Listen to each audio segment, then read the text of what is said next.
Hello बच्चों, तो आज हम लोग पढ़ने जा रहे हैं नेक्स्ट लेक्चर अपना करंट इलेक्ट्रिसिटी का। मेरे ख्याल से दिस इज 9th लेक्चर। और आज हम लोग पढ़ेंगे बेटा सेल के बारे में। ठीक है, बैटरी कहिए या सेल कहिए। सेल एक यूनिट है और कई सारे सेल मिला के अगर अरेंज कर दोगे तो बन जाती है बैटरी। ठीक, वो हम लोग आज पढ़ने जा रहे हैं सेल या बैटरी के बारे में। तो हेडिंग लगाइए बालक, सेल्स। सेल्स जो आपने बायोलॉजी में सेल पढ़ी थी वो वाले सेल नहीं है। ठीक है, सेल्स, ईएमएफ, ईएमएफ क्या होता है, और तीसरा आपका इंटरनल रेजिस्टेंस। इन तीनों चीज़ों के बारे में आज हम डिस्कशन करने वाले हैं। इंटरनल रेजिस्टेंस, इसका क्या मतलब है, इसकी चीज़ों को, इन चीज़ों को थोड़ा सा अच्छे से फील ले लें तो मैं आपको एक छोटी सी चीज़ दिखाना चाहूँगा कि सेल होती क्या है या बैटरी क्या होती है। आप लोगों ने जब कभी स्कूल वगैरह में आपको थोड़ा बहुत एक्सपेरिमेंट करने के लिए मिलता होगा तो आप छोटी छोटी सेल, छोटी छोटी एलईडी से बना करके बल्ब वगैरह कनेक्ट कर लेते, इस तरह की चीज़ें कर लेते थे। अपार्ट फ्रॉम दिस, आप लोगों ने देखा होगा अगर आपके घर पर इन्वर्टर है तो इन्वर्टर के पीछे एक बैटरी रखी है जिसको जनरली हम बैटरा बोल देते हैं। बड़ा है तो बैटरा बोल देते हैं। तो वो छोटी छोटी सेल से ही मिलकर बना हुआ है। आप लोग केमिस्ट्री में इसके बारे में थोड़ा सा पढ़ते होंगे कि सेल की कहानी क्या है। ठीक है, एक इलेक्ट्रोलाइट होता है, उसके अंदर 2 इलेक्ट्रोड होते हैं। और करती क्या है सेल, सेल कन्वर्ट करती है केमिकल एनर्जी को, कन्वर्ट करती है इलेक्ट्रिकल एनर्जी में। ठीक है, सेल है क्या वो समझ लेते हैं। सेल क्या है, it convert chemical energy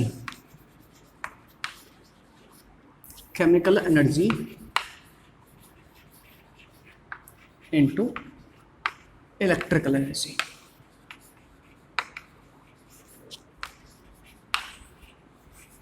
chemical energy को कन्वर्ट करती है किसमें, इलेक्ट्रिकल एनर्जी। मतलब इलेक्ट्रोकेमिस्ट्री नाम के चैप्टर में आप केमिस्ट्री में पढ़ते भी इस चीज़ को कि भाई हमारी एक इलेक्ट्रोलाइट लीजिए।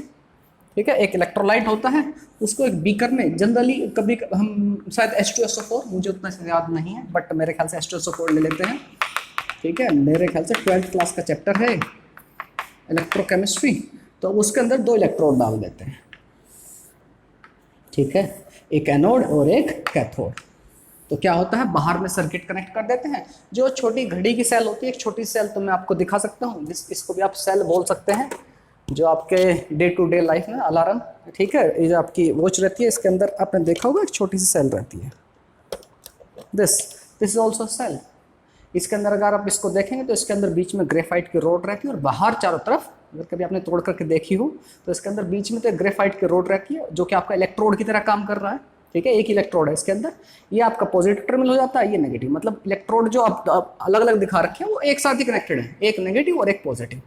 ठीक है, ये जो टर्मिनल है, ये जो आपका ऊपर की तरफ उठा हुआ है ये आपका पॉजिटिव, ये पीछे की तरफ वाला नेगेटिव, अगर मैं सही हूँ तो। Yes, absolutely correct. ठीक है, तो ये आपकी सेल हो जाती है। और आप जो केमिस्ट्री की लैब में तैयार करने को तो एक्सपेरिमेंट नहीं मिलता है, बट आप समझ ही गए होंगे मैं इलेक्ट्रोकेमिस्ट्री में किसकी बात कर रहा हूँ, सेल बनाने की। ठीक है, ओके सर। तो बालक इन इलेक्ट्रोड के बीच में यहाँ से कनेक्ट कर देते हैं हम कोई भी रजिस्टर, कोई भी बल्ब, कोई भी ऐसा इंस्ट्रूमेंट जो हमारा ग्लो कराना है। या फिर जैसे यहाँ पर अपनी मैंने बताया घड़ी की सेल है, तो घड़ी को ये करंट प्रोवाइड करा रही है, छोटा सा करंट, जिससे घड़ी अपना फंक्शन प्रॉपर्ली करती रहे।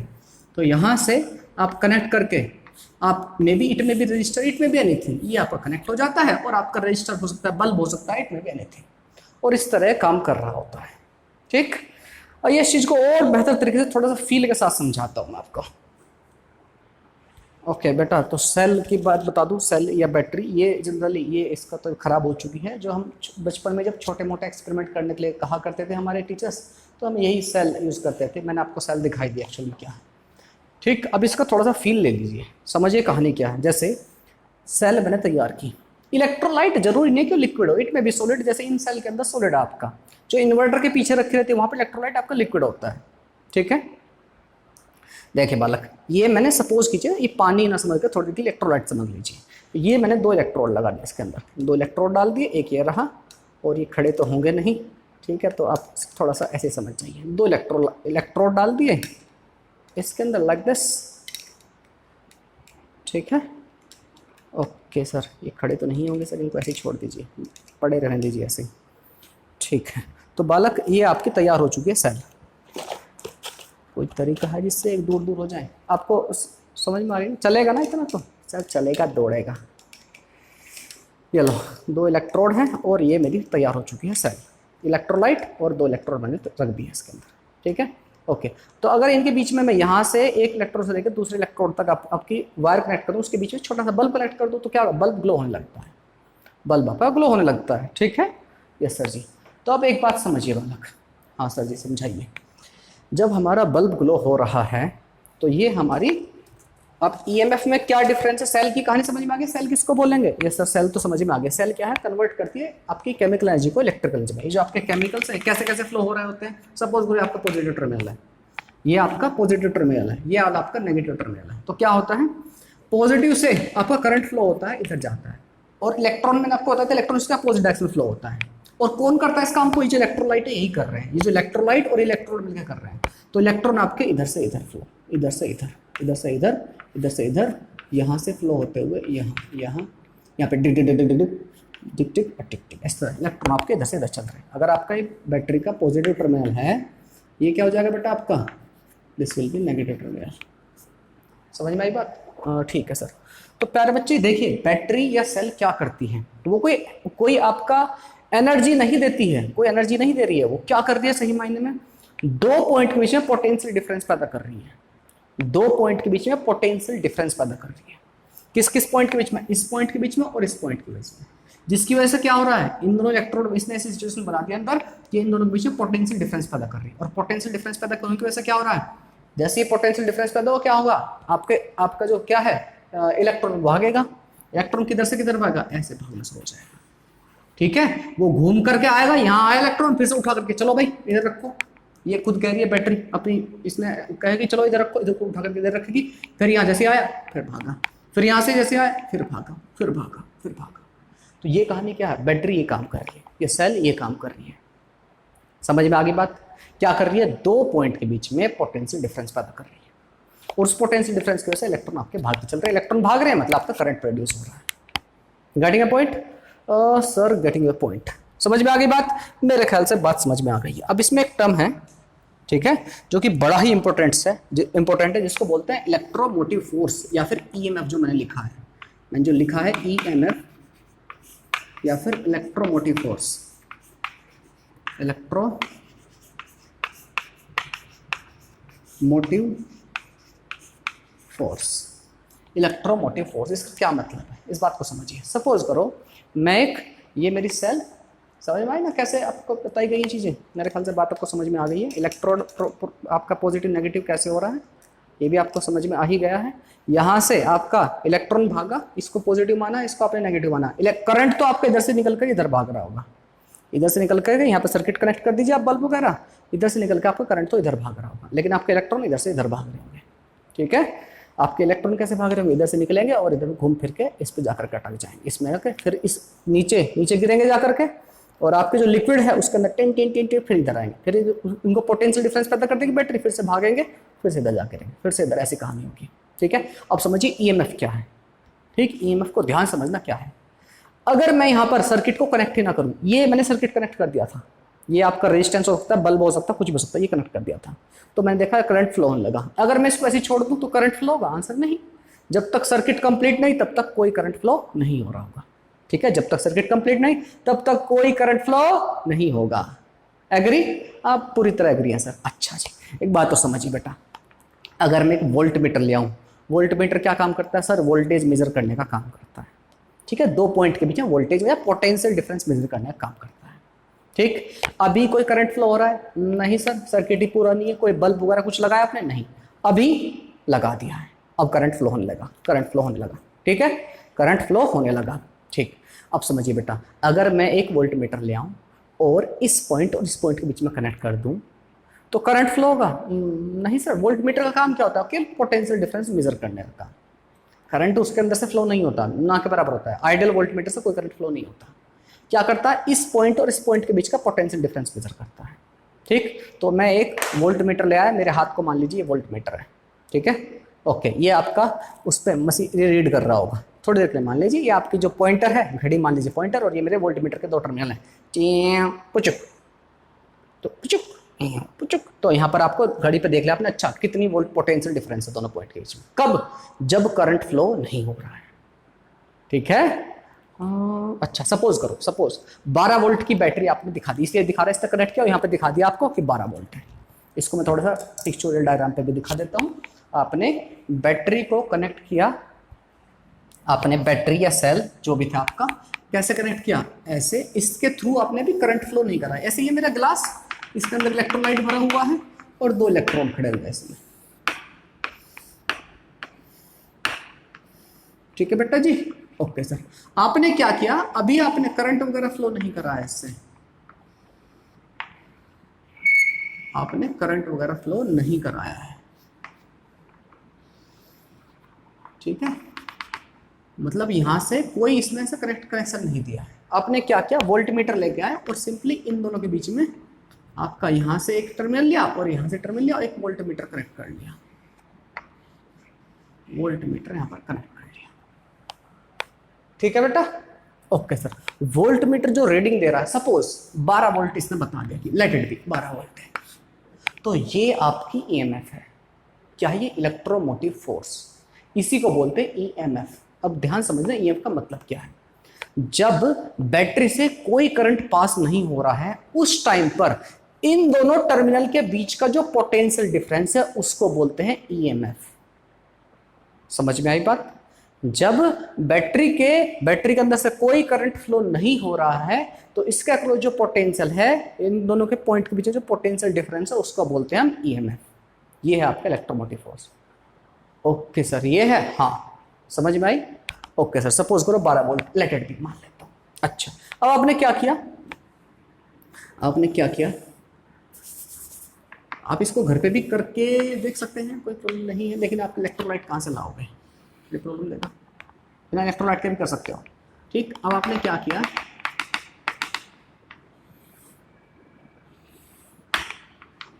कि ये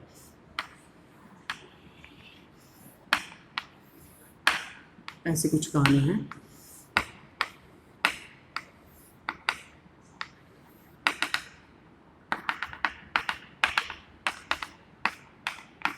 ठीक है, अच्छा, अब आपने इसको फ्लो करने दिया, तो चलो भाई अब सर्किट कनेक्ट कर देते हैं अपना। यहाँ पर आपने कोई बल्ब वगैरह लगा लिया, बल्ब का सिंबल कुछ ऐसे ही होता है, यस सर, बल्ब कनेक्ट कर लिया और ये ऐसे, अब आपका बल्ब ग्लो कर रहा है मजे में। ठीक है, अब सोचा कि चलो यार अब और देख लेते हैं कितना है आपका वो इनके दोनों के बीच में, टर्मिनल्स के बीच में पोटेंशियल डिफरेंस। तो आपने यहाँ से अपना वो लेके गया आपका वोल्ट मीटर, एक टर्मिनल यहाँ पर कनेक्ट किया और दूसरा टर्मिनल यहाँ से, और वोल्ट मीटर ला के देखा। अब आप देखोगे कि 12 था पहले, अब 12 वोल्ट वो नहीं दिखा रहा होगा। अब जो वैल्यू आ रही होगी it must be less than 12, मतलब हो सकता है 11.8 दिखाए, 11 हो सकता है, जो भी आपका दिखा रहा होगा, थोड़ा सा कम दिखा रहा होगा, हो सकता है 10 भी दिखा दे मे बी। तो सर ऐसा क्यों हुआ, मतलब हम बैटरी खरीदे कितने के लिए गए थे, 12 वोल्ट के, लेकिन कितना वोल्ट दिखा रहा है ये तो सर 11 वोल्ट ही दिखा रहा है, 11 या 10 मान लेता हूँ आपको आसानी से समझने के लिए। भाई हम बैटरी जो लेकर आए थे उस पर लिखा हुआ तो 12 वोल्ट था, लेकिन दिखा दो 10 वोल्ट रहा है सर, ये कहाँ गया, दो पोटेंशियल, दो कहाँ गायब हो गया, दो जो पोटेंशियल है 2 वोल्ट कहाँ लापता हो गया। तो बेटा वो गायब हो गया, जानते हो कहाँ, यहाँ पर। मतलब सर देखो बेटा, जब तक करंट फ्लो नहीं हो रहा था तो कोई रेजिस्टेंस अगर था भी सर्किट में तो कोई मतलब नहीं था, पहले तो कोई रेजिस्टेंस था ही नहीं, दिखाई पड़ रहा होगा इसमें कोई रेजिस्टेंस नहीं। लेकिन जैसे ही देखिए, आपको रुकावट कब महसूस होगी, जब आप चलेंगे, या सुनो आप कहीं एक जगह से दूसरी जगह जा रहे हैं, आपको ट्रैफिक जाम या फिर किसी ने रोका, कब होंगी सब चीज, जब आप चलोगे कहीं से मूव करोगे तभी ना। जब घर पे पड़े हुए तो कौन सा ट्रैफिक जाम, घर पे पड़े हुए हो तो कोई ट्रैफिक जाम है क्या, नहीं sir, this no traffic jam. गाड़ी का पॉइंट, आपको रुकावटें कब महसूस होगी, जब आप चलना शुरू करेंगे। अच्छा, तो अब क्या कहानी है बेटा, ये 2 वोल्ट जानते हो कहाँ गायब हुआ है, बल्ब ने नहीं खाया, बल्ब ने कुछ नहीं खाया, बल्ब की कहानी नहीं है, बल्ब में कभी आप सोच रहे हो बल्ब में कब का है, तो बल्ब का क्रॉस ही तो बता रहा है इतना, बल्ब का क्रॉस कहीं चाहे बैटरी का क्रॉस कहीं है।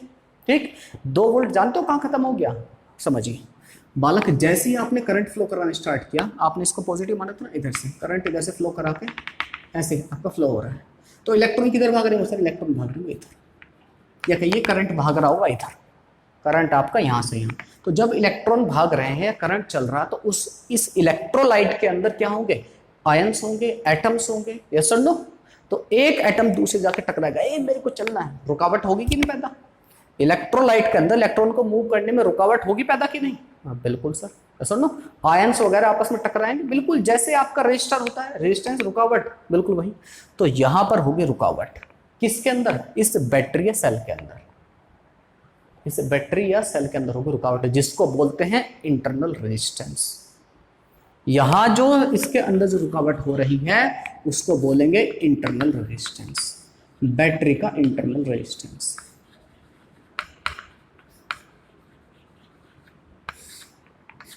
ठीक है, this is batteries internal resistance.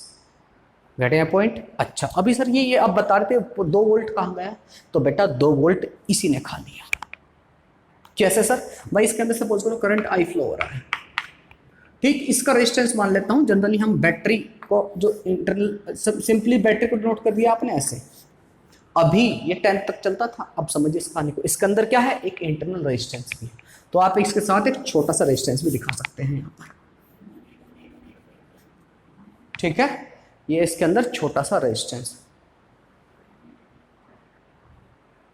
ये छोटा सा रेजिस्टेंस इसके अंदर, ये क्या है, इंटरनल रेजिस्टेंस। इसको किससे नोट करेंगे, ईएमएफ से, कैपिटल ई या इस टाइप से ई बना देते हैं।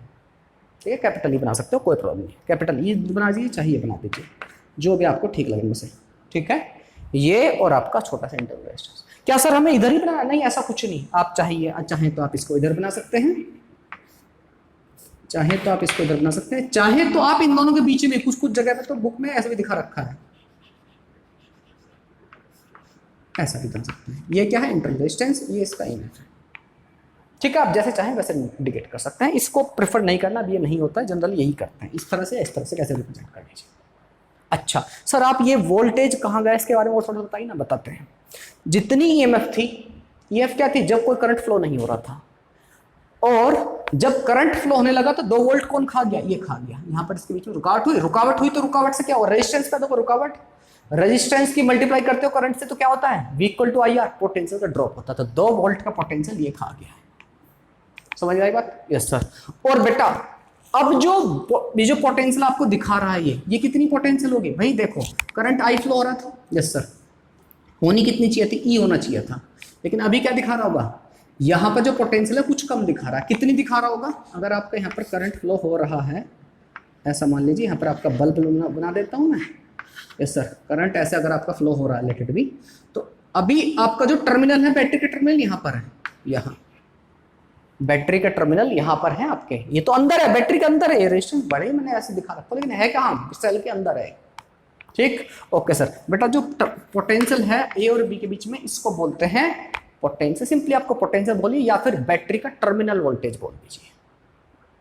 समझ में आई बात, समझ में आई बात। अगर करंट फ्लो नहीं हो रहा है, अगर ये ईएमएफ ई है, ठीक है, अगर करंट ही फ्लो नहीं हो तो जितना यहां पर उतना ही यहां पर दिखा रहा होगा। अगर करंट फ्लो, जैसे करंट फ्लो होना शुरू हुआ तो क्या होगा, अगर करंट आई फ्लो हो रहा है तो V इन दोनों के बीच में, A और B के बीच में कितना हो जाएगा, पोटेंशियल E - IR। इसको बोलते हैं टर्मिनल वोल्टेज ऑफ बैटरी। है तो दोनों ही टर्मिनल वोल्टेज, लेकिन जब अगर करंट फ्लो नहीं हो रहा है तब उसको बोलेंगे ईएमएफ। ठीक है, समझ में आई। अगर करंट फ्लो नहीं हो रहा तो उसको बोलेंगे ईएमएफ, करंट फ्लो होने लगा तो चीजें बदल जाएगी। अगर करंट 0 था तो VAB कितना था, E के बराबर था। समझ में आ गई बात। तो प्यारा बच्चा, ये आपका इलेक्ट्रोलाइट, आपकी सेल तैयार है। यहाँ पर इन सेल के दोनों के बीच में, टर्मिनल के बीच में पोटेंशियल डिफरेंस कितना इन दोनों टर्मिनल्स के बीच में, आप कहेंगे सर अभी तक कितना, ईएमएफ ई, जब तक करंट फ्लो नहीं होता। जैसे ही करंट फ्लो होने लगा तो 2 वोल्ट गायब हो गया। कौन खा गया, ये जो लिक्विड इसका इलेक्ट्रोलाइट भरा हुआ है, यहाँ पर ड्रॉप हो गया। जैसे ही करंट फ्लो होने लगा, इसको मैं ठीक से होल्ड नहीं कर पा रहा हूं,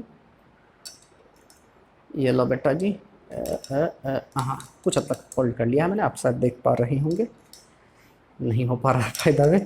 ठीक है, आप समझ जाइए, इसको समझने की कोशिश कीजिए। जैसा भी है टूटा फूटा, इससे पहले कि गिलास मेरे हाथ से टूट जाए, कभी गिर जाए। ठीक है, ओके सर जी।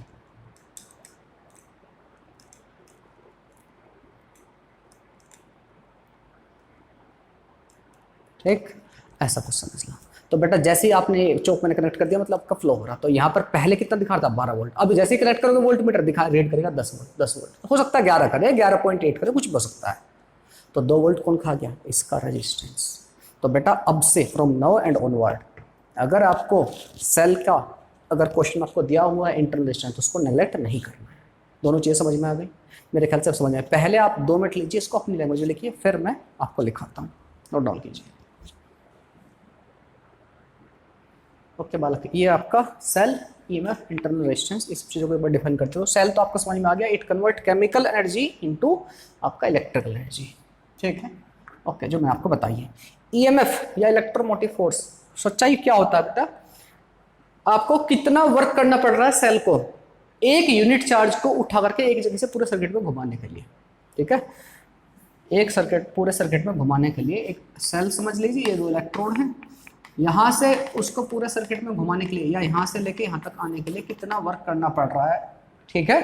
ओके सर जी, यहाँ से उठा करके यहाँ तक लाने के लिए, ठीक, पूरे सर्किट में घुमाने के लिए कितना चार्ज करना, काम वर्क करना पड़ रहा है पर यूनिट चार्ज, यानी कि वर्डन पर यूनिट चार्ज पोटेंशियल होता है, उसी को बोलते हैं ईएमएफ, विच इज ईएमएफ, ठीक है। या फिर रख सकते हैं potential difference between the terminals. ये आसान सी भाषा में जो आपको सबसे ज्यादा न्यूमेरिकल सोल्व करने में हेल्पफुल रहेगी, वो डेफिनेशन आपको उतनी हेल्पफुल रहेगी जितनी ये रहेगी। आपका potential difference between the electrodes of cell, ये आपकी सेल, इसके बीच में अभी जो पोटेंशियल डिफरेंस है इन दोनों पॉइंट के बीच में, इन दोनों इलेक्ट्रोड के, इसी को बोलते हैं दिस इज ईएमएफ, ठीक है। ये आपकी ईएमएफ होगी। आपका इंटरनल रेजिस्टेंस जो इलेक्ट्रोलाइट रुकावट पैदा कर रहा है करंट के फ्लो में, पानी या जो भी आपका इलेक्ट्रोलाइट भरा हुआ है, H2SO4 व्हाटएवर इट में भी, मैंने तो पानी लिया यहाँ पर, उसको क्या बोलते हैं, वो इंटरनल रेजिस्टेंस स्मॉल r से नोट करते हैं। तीसरा टर्मिनल पोटेंशियल डिफरेंस, जब आपका सर्किट कंप्लीट है, सर्किट आपका कंप्लीट हो चुका है, ठीक है, अब करंट फ्लो हो रहा है इसमें से, अब जब आपने देखा कि इनके पीछे पोटेंशियल डिफरेंस है तो थोड़ा सा कम आता है, क्यों, कुछ पोटेंशियल को खा जाता है, कौन, इंटरनल रेजिस्टेंस, तो उस पोटेंशियल डिफरेंस को क्या बोलते हैं, टर्मिनल वोल्टेज कहिए या फिर टर्मिनल पोटेंशियल डिफरेंस कहिए, ठीक है। दोनों में बहुत छोटा सा डिफरेंस आपको पता होना चाहिए, एक करंट फ्लो होते टाइम है, एक जब करंट फ्लो नहीं हो रहा है। जब करंट फ्लो नहीं होगा तो इंटरनल रेजिस्टेंस में कोई पोटेंशियल ड्रॉप ही नहीं होगा, क्यों, पोटेंशियल ड्रॉप का फॉर्मूला क्या था, by Ohm's law, I equal to IR, तो पोटेंशियल ड्रॉप कब हो रहा होगा, जब उसके अंदर करंट होगा, जब करंट ही नहीं तो कोई पोटेंशियल ड्रॉप नहीं। बिल्कुल ऐसे ही जब आप घर से निकले ही नहीं तो रुकावट नहीं, ठीक। ओके सर जी, तो सर्किट क्लोज जब हो जाता है, ये कह रहा है कि terminal potential difference, it is defined as the potential difference between the terminals of a cell when circuit is closed, current is flowing, ठीक है। तो इन दोनों के बीच में रिलेशन क्या जाएगा, जब आपका करंट फ्लो हो तो E माइनस IR बचा कुछ आपका बैटरी के क्रॉस दिख रहा होगा, E माइनस R, अगर करंट फ्लो नहीं हो तो V will be equal to E, V equal to E, जो पोटेंशियल डिफरेंस है वो EMF बन जाएगी जब करंट नहीं फ्लो हो रहा होगा। राइटिंग पॉइंट मैंने थ्योरेटिकली और दूसरे तरीके से भी बड़े अच्छे से बता दिए, बात नोट डाउन कीजिए, फिर आगे बढ़ते हैं। ओके, पहला क्वेश्चन बालक ये HC वर्मा से आया है, HC वर्मा का क्वेश्चन है, ये तिरछा लिखा गया है, इसके लिए माफी चाहता हूँ। क्वेश्चन कह रहा है battery of EMF 2 volt and internal resistance 0.5 ohm supplies a current of 100 milliampere, find PD मतलब potential difference across the terminals of the battery. तो मैंने आपको बताया है terminals of the battery potential difference कितना होगा, V equal to EMF minus IR, ठीक। तो पोटेंशियल कितना हो जाएगा, E कितना, EMF कितना है 2 वोल्ट, माइनस करंट कितना 100 मिली एम्पियर, मतलब 100 इंटू 10 की पावर माइनस 3, मिली का मतलब 10 की पावर माइनस 3, रेजिस्टेंस कितना, आप कहेंगे रेजिस्टेंस कितना था यार, 0.5 ओम, ठीक। तो कितना हो जाएगा 2 इंटू 100 मिली एम्पियर 10 की पावर माइनस 3, तो 0.1 बचेगा, जैसे ना 2 minus 0.1 into 0.5 which will come out to be 2 minus 0.05, तो आपका आंसर आएगा 1.95, ठीक है। तो आपका जो बैटरी का जो पोटेंशियल डिफरेंस है, टर्मिनल वोल्टेज है, वो कितना रहेगा, जब करंट फ्लो हो रहा तो 1.95 आपका इंडिकेट कर रहा होगा, 1.95 will be the correct answer, 1.95 दिखाना कितना चाहिए था, कितना सोच के चल रहा था आप, सोच रहे 2 वोल्ट दिखाएगा, 2 वोल्ट की बैटरी है, पर जैसे ही करंट फ्लो होने लगा तो कितना दिखाने लगा 1.95। एक और इंपॉर्टेंट बात समझिए बालक, छोटी मगर मोटी बात जो कभी कभी बच्चों के अच्छे एग्जाम को गड़बड़ करा देती है, अच्छे क्वेश्चन को ठीक ठाक प्रिपरेशन होने के बाद भी गड़बड़ करा देती है। क्या है सर ऐसी बात, देखिए जब सिंपली आपकी बैटरी काम कर रही है, बैटरी या सेल आपका काम कर रही है, जैसे आपको मैंने घड़ी में बताई, इसके अंदर सेल काम कर रही है, कोई भी सेल है, या फिर जब आपकी लाइट भागी हुई है, बाहर घर से बाहर की जो लाइट नहीं आ रही, आपका इन्वर्टर काम कर रहा है, तो उस टाइम पर क्या होता है, आपका जो करंट है, करंट पॉजिटिव टर्मिनल से निकलता है और नेगेटिव में एंटर होता है, मतलब ऐसे कुछ कहानी इधर से निकल के चलता है बाहर की तरफ, ठीक है। करंट आपका बाहर निकल रहा होता है, मतलब पॉजिटिव टर्मिनल से एंटर हो रहा होता है, निकलेगा और नेगेटिव में आपका एंटर होगा, ऐसे कुछ है, पॉजिटिव टर्मिनल से बाहर निकल रहा होता है। लेकिन जब चार्जिंग हो रही होती है, ध्यान याद करके लिख लेना इस बात को, नोट करके, ड्यूरिंग चार्जिंग लिख लेना, इंपॉर्टेंट है, बच्चे कंफ्यूज आते हैं। ड्यूरिंग चार्जिंग, चार्जिंग के टाइम पे बेटा कहानी क्या होती है, उल्टी हो जाती है कहानी। मतलब सर पॉजिटिव टर्मिनल के अंदर करंट एंटर करा रहे होते हैं, ठीक है, वो सब जो आपका मटेरियल कहिए या फिर सारे जो इकट्ठे हो गए हैं एक टर्मिनल पर, उसको वापस टर्मिनल पर दूसरे पर भेज रहे हैं चार्जेस को, ठीक है, इसको आप कह सकते हो। तो प्यारे बच्चा, ड्यूरिंग चार्जिंग आपका बैटरी का ये पॉजिटिव नेगेटिव, आपका पॉजिटिव टर्मिनल नेगेटिव, आपका करंट एंटर कर रहा होगा इधर से, समझ में आनी, ध्यान रखना। उस टाइम पर अगर आपसे पोटेंशियल डिफरेंस पूछा जाता है बैटरी के क्रॉस, इसके अंदर इंटरनल रेजिस्टेंस भी है, और यहाँ पर अगर आपसे पूछ लेता है इस केस में जब आपकी डिस्चार्ज होती है बैटरी नॉर्मल मोड में, तो आपका पोटेंशियल ड्रॉप कितना रहता है, अगर यहाँ पर रेजिस्टेंस है, यानी कि पॉइंट ए और बी ये इसके टर्मिनल्स हैं बैटरी की, आप यहाँ इसके यहाँ नहीं आ सकते, आप यहाँ नहीं आ सकते, आप सोचेंगे कनेक्शन यहाँ पे कर लेंगे, पॉसिबल ही नहीं है, क्योंकि ये एक्चुअली बैटरी के अंदर है, ठीक है। ओके सर जी, तो यहाँ पर V पोटेंशियल डिफरेंस ए और बी का क्रॉस कितना आता है, आप कहेंगे जितनी है बैटरी की माइनस जितना करंट हो रहा है माइनस IR, यहाँ पर ये होता था। लेकिन अगर यहाँ पर पूछ ले जाए ए और बी के पीछे पोटेंशियल ड्रॉप कितना होगा या पोटेंशियल डिफरेंस कितना होगा, it will be equal two plus से के अंदर एंटर करंट होता है E और plus IR, this will be the potential difference across the terminals of battery during charging. याद रखना, बच्चे इसको गड़बड़ कर बैठते हैं, सोचते हैं अच्छा ऐसे ही होगा, ठीक है। यहाँ पर आपका जो ये है आपका इसमें ऐड हो रहा होगा, कैसे हो रहा होगा हम किरचॉफ लॉ पढ़ेंगे, उसमें सारी चीज़ें और बेहतर तरीके से डिस्कस करेंगे, बस इतना समझ लीजिए फिलहाल के लिए। बैटरी जब चार्ज हो रही है तो पॉजिटिव टर्मिनल से करंट निकल नहीं रहा होता, उसमें एंटर कर रहा होता है, ठीक, इस बात को ध्यान करिए, ध्यान रखना है, नोट डाउन कीजिए, फिर पढ़ते हैं आगे। आइए देखते हैं बालक, नेक्स्ट हेडिंग लगाइए, ग्रुपिंग ऑफ सेल्स। मतलब बैटरी या सेल को कई सारी बैटरी या कई सारी सेल कनेक्ट कर लें, जो कि हमारे जो इन्वर्टर के पीछे बैटरी रखे हैं तो उसमें कई सारी सेल कनेक्टेड होती है, ठीक है, या फिर हमें किसी भी पर्पज के लिए जरूरत पड़ सकती है। आपके पावर स्टेशन पर भी सीरीज या पैरेलल में कॉम्बिनेशन होते हैं, ठीक। ओके सर जी, और जो देखा होगा आपने बैटरी भी दो होती हैं आपके घर पर जो रखे रहती हैं। चाहिए समझते हैं कैसे कैसे कनेक्ट हो रही हैं सीरीज ग्रुपिंग को। पहले ये आपके तीन तरह से होते हैं, सीरीज होता है, पैरेलल होता है, या फिर दोनों मिक्स हो, पैरेलल और सीरीज दोनों मिक्स हो रहे हैं, ठीक है। ओके सर, तो बालक सबसे पहले समझते हैं सीरीज ग्रुपिंग को, उसमें भी दो हिस्से हैं, समझ ध्यान से सीरीज ग्रुपिंग को समझते हैं। जैसे एक बैटरी, एक सेल या बैटरी जो भी आप बोल रहे हैं, एक ये उसका इंटरनल रेजिस्टेंस छोटा सा, आप इधर इधर किसी भी तरफ बना सकते हैं, कोई दिक्कत नहीं है। इसका ईएमएफ मान लेता हूँ मैं, बैटरी सेल का जो ईएमएफ मान लेता हूँ मैं E1 और इंटरनल रेजिस्टेंस मान लेता हूँ R1, ठीक। आगे बढ़ते हैं, दूसरी सेल उसका इंटरनल रेजिस्टेंस मान लेता हूँ मैं R2 और ईएमएफ मान लेता हूँ मैं E2, ठीक है। तीसरे को मान लेता हूँ ऐसा, और ऐसी बहुत सारी हो सकती है। इसको मान लेता हूँ मैं E3, इसका रेजिस्टेंस मान लेता हूँ R3, ठीक है। Okay sir, and so on, N तक एन नंबर ऑफ वो हो सकती है आपकी, ठीक। ओके सर जी, अब मैं चाहता हूँ ये पॉइंट ए है और पॉइंट बी, पॉइंट ए और बी के बीच में सपोज करो मुझे कोई भी एलईडी या कोई भी बल्ब ग्लो कराना है या फिर कुछ भी अपना काम करना है, तो मुझे जो ईएमएफ चाहिए वो चाहिए इन तीनों को बराबर, मुझे तीन तीन बैटरी कनेक्ट करनी पड़ती है। अगर मेरे पास ऑप्शन हो कि यार तीन तीन ना करके मैं एक से काम करना चाहता हूँ, ठीक है, सपोज करो ये भी 10 वोल्ट के, ये भी 10 की, ये भी 10 की लाइट, या 10 15 20 कुछ भी हो, तो मैं चाहता हूँ यार तीन तीन ना कनेक्ट करनी पड़े, एक से काम बन जाए, तो मैं कितने वोल्ट की बैटरी खरीदूं और उसका इंटरनल रेजिस्टेंस कितना हो। अगर इनका R1 R2 R3 है, तीनों कनेक्ट कर रहे हैं, आप एक चीज समझिए, ठीक, क्या समझना सर। देखिए ये वाली बैटरी क्या कह रही होगी, इस तरह करंट को इधर फ्लो कराओ, इसका भी पॉजिटिव टर्मिनल इधर है, इसका भी पॉजिटिव टर्मिनल है, इसका भी पॉजिटिव टर्मिनल है। अगर आपका देखिए, और ये कौन सा नेगेटिव नेगेटिव नेगेटिव, अगर एक बैटरी का पॉजिटिव टर्मिनल दूसरे के नेगेटिव से कनेक्टेड है, इसका पॉजिटिव टर्मिनल इसके नेगेटिव से कनेक्टेड है, इसका पॉजिटिव इसके नेगेटिव से कनेक्टेड है, अगर इस तरह से कनेक्टेड है तो क्या करेंगे, एक दूसरे को सपोर्ट करेंगे। ये वाली बैटरी सेल क्या कहेगी, इधर करंट भेजो, ये भी कहेगी हाँ इधर भेजो, ये भी क्या कहेगी हाँ इधर भेजो। समझ में आई बात? ये बात है सर, समझ में आई? ओके सर जी, ठीक है बालक, ठीक है सर जी। तो अगर ऐसी कहानी हो रही है बालक, अगर ये एक दूसरे को सपोर्ट कर रही हैं, तो बालक जो इक्विवेलेंट, अगर आप चाहते हो इस सब को हटा करके एक सेल से रिप्लेस कर लें, जिसका रजिस्टर जो आपका पोटेंशियल डिफरेंस है या ईएमएफ जो है वो ई हो या इक्विवेलेंट बोल दीजिए, और उसका रेजिस्टेंस मैं मान लेता हूँ कि अगर मैं इसको रिप्लेस करना चाहता हूँ इक्विवेलेंट बोल लेता हूँ, और जो रेजिस्टेंस है उसका आर इक्विवेलेंट बोल लेता हूँ। मैं चाहता हूँ कि एक ऐसी सेल ले आइए, इन तीनों को हटा करके एक ही सेल ले आइए जिसका इक्विवेलेंट ई हो, इक्विवेलेंट हो, और आपका आर जो है R1 R2 R3 होकर के एक ही हो जाए।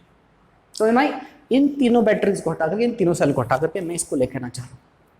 तो अगर ऐसी कहानी हो रही है कि इसका जो ये है आपका टर्मिनल सपोर्ट कर रहे हैं एक दूसरे को, करंट आपका एक दूसरे को सपोर्ट कर रहा है, करंट कहिए या फिर टर्मिनल कहिए, एक नेगेटिव है दूसरा पॉजिटिव, नेगेटिव पॉजिटिव इस तरह कनेक्टेड है, तो क्या होगा, ये इनका जो ईएमएफ है तीनों का सिंपली ऐड हो जाएगा। मतलब सर इक्विवेलेंट ईएमएफ जो आएगा आपका, equivalent will be equal to E1 plus E2 plus E3 अगर सपोर्ट कर रहे हैं तो। ठीक है, ओके सर, तीनों सपोर्ट कर रहे हैं। दूसरी बात, रेजिस्टेंस की बात करें, ये कैसा कॉम्बिनेशन है, सीरीज कॉम्बिनेशन है। सीरीज में रेजिस्टेंस क्या होते हैं, सिंपली ऐड हो जाते हैं सर। रेजिस्टेंस क्या होते हैं, सिंपली ऐड हो जाते हैं। तो आर इक्विवेलेंट कितना आ जाएगा बेटा, R1 plus R2 plus R3। अब इसको ऐसे सोच सकते हो, अगर ये n तक है तो En तक हो जाएगा, ये आपका Rn तक हो जाएगा। इसको आप ऐसा भी समझ सकते हैं, ऐसा भी समझ सकते हैं कि आपका रेजिस्टेंस है, बस रुकावट है, आपको किसी इंसान को यहां से B से A तक जाना है, ये रुकावट मिलेगी उसको, ये भी मिलेगी, ये भी मिलेगी, ये सारी मिलेगी, तो रुकावट तो क्या होंगी, ऐड हो रही होगी। समझ में आई बात। तो आपका इक्विवेलेंट कितना होगा, E1 plus E2 plus E3 plus N तक। ठीक है, अगर सेल आइडेंटिकल है, एक जैसी है, तो अगर एक की E है तो N टाइप्स E हो जाएगी, बिल्कुल जैसा सीरीज में कॉम्बिनेशन होता है रेजिस्टेंस का, बिल्कुल वही कहानी। अपार्ट फ्रॉम दिस हमें जो समझना है, अगर बैटरी का टर्मिनल पलट दें किसी का भी, अगर बैटरी का किसी का भी टर्मिनल पलट दें, इसको कनेक्ट कर दें ऐसे, मतलब पॉजिटिव आपका पॉजिटिव से ही कनेक्ट कर दें, तब चीजें गड़बड़ हो जाएंगी। कैसे समझिए, अगर मेरा कॉम्बिनेशन ऐसा होता, मैं 3 सेल का ले लूं, बाकी का आप समझ जाएं खुद से ही। ठीक है, सीरीज ही कॉम्बिनेशन है, लेकिन पहली बैटरी मेरी ऐसे कनेक्टेड है। ठीक है, इसका रेजिस्टेंस ऐसा, दूसरी बैटरी मेरी कनेक्टेड है कुछ आपका नेगेटिव से नेगेटिव, और ये आपका ऐसे, इसका इंटरनल रेजिस्टेंस कुछ ये रहा, और तीसरी बैटरी आपकी फिर से कनेक्टेड है ऐसे। अगर अब हमसे पूछा जाए कि इसका EMF E1 R1, E2 R2, E3 R3, अगर अब हमसे पूछा जाए ए और बी के बीच में क्या कहानी है, यानी कि इक्विवेलेंट ईएमएफ कितना रहेगा, तो बेटा देखो, ये वाली बैटरी क्या कह रही है, करंट को इधर लेके चलो, ये वाली बैटरी क्या कर रही है, करंट को इधर, लेकिन ये क्या कह रही है, करंट को इधर लेके चलो। ये सर नो, ये क्या कर रही है, अपोज कर रही है। तो अब इक्विवेलेंट कितना हो जाएगा आपका, तो आप कहेंगे ई तो कह रही है सर इधर की तरफ को, तो E1, E2 का कह रही है इधर कह रही है, इसका टर्मिनल ये इधर की तरफ कह रही है, इसको हटाइए, इसको अपोज कर रही है, और E3 फिर से इधर। समझ में आ गई, टर्मिनल बदल दिए हैं तो अपोज करेगी फ्लो को। गॉट पॉइंट, अगर बैटरी आपने पलट के लगा दी तो अपोज करेगी फ्लो को। ठीक, रेजिस्टेंस का डायरेक्शन से कोई लेन देना नहीं होता, आप चाहे इधर से जाइए आप इधर से जाइए, रुकावट दोनों ही रास्तों में नहीं है। सड़क टूटी हुई है, चाहे आप इधर से इधर जा रहे हो तब भी दिक्कत है, उधर से इधर आएंगे तो भी प्रॉब्लम है। ठीक है, बात समझ में आ गई, गाड़िया पॉइंट। यस सर, तो आर इक्विवेलेंट तो आपका रुकावट है, रुकावट का क्या ही डायरेक्शन होगी, R1 plus R2 plus R3 रखना है, ये तो आपका सिंपली ऐड ही होना है। समझ में आई सर बात, मेरे ख्याल से बात आपको समझ में आ गई होगी।